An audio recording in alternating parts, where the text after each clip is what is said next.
Yo people, welcome back to another review, this time the Bad Batch Season 3 Episode 12, and I'm not gonna lie, I didn't think the episode was all that good. Maybe because I was tired when I watched it, and maybe I just felt like it was going through the motions of setting up the finale. I skipped some parts myself because I knew what was gonna happen. 3 episodes left and I think they really needed something bigger here, and they had the opportunity but disregarded it. The beginning, from an audience point of view, I think was a waste of time. It was Omega finding out that she was important, which she already knew right before she left Tantis. That was the whole reason why she left. Nala Se told her to leave because of that reason. All they really did was make Omega do the whole sympathy thing to Emery to make her have even more conflict than in the previous episode, leading to an eventual redemption. The next scene was the Bad Batch, and it basically skipped to the part after Crosshair had told Hunter and Wrecker that Omega turned herself in, so we lost a lot of tension that could have been created, a lot of emotion from Hunter and Wrecker finding out that Omega turned herself in. I thought it would have been a big deal following the last episode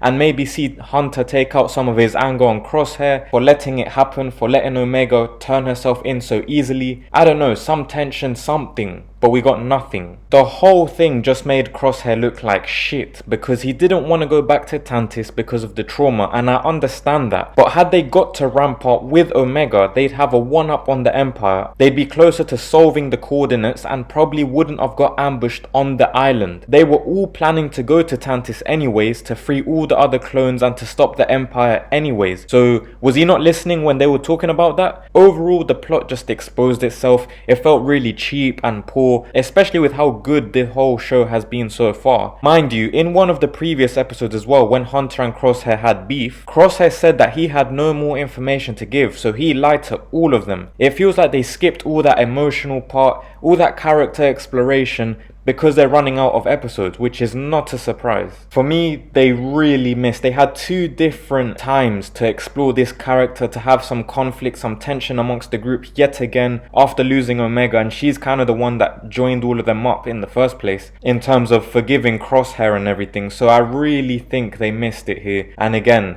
it feels like they just swooped it under the rug because they're running out of time. The rest of the episode was straightforward. I'm not too fussed, to be honest, since they weren't fussed to do a proper story for this episode. We see the return of Rampart from seasons 1 and 2. He basically negotiates that if the Bad Batch help him to escape the planet, his community service jail thing that he's doing, he's basically a slave, I think. Well, whatever that is. If they get him out, he will then try to give them the coordinates to Tantis. But as it turns out, not even he knows where the exact coordinates are. And I think he will team up with the Bad Batch at the end. He will be on Tantis, I don't know, he'll help them navigate around the area and everything, but he will come clutch at the end. The one other highlight, it seemed that Crosshair is getting his good aim back, unless he thinks about Tantis, so I guess it's a whole mental fight. If he thinks of good stuff, if he keeps his mind clear, his aim works. If not, he won't do good. It looks like that's what they're trying to push, so we'll see. I think that will have some part to play at the end, maybe with the Clone X guy being a clone of Crosshair. Maybe that will mess up his head with his aim and everything, who knows, but we'll see. Then at the end, Hemlock puts Omega with the other kids that we saw from the previous episode, and that puts all the pieces that they need for the cloning all together. All the pieces of the puzzle are right next to each other, locked up at the bottom, at the basement. There's no way anyone's targeting them, and whatever Palpatine has planned in terms of the cloning thing, which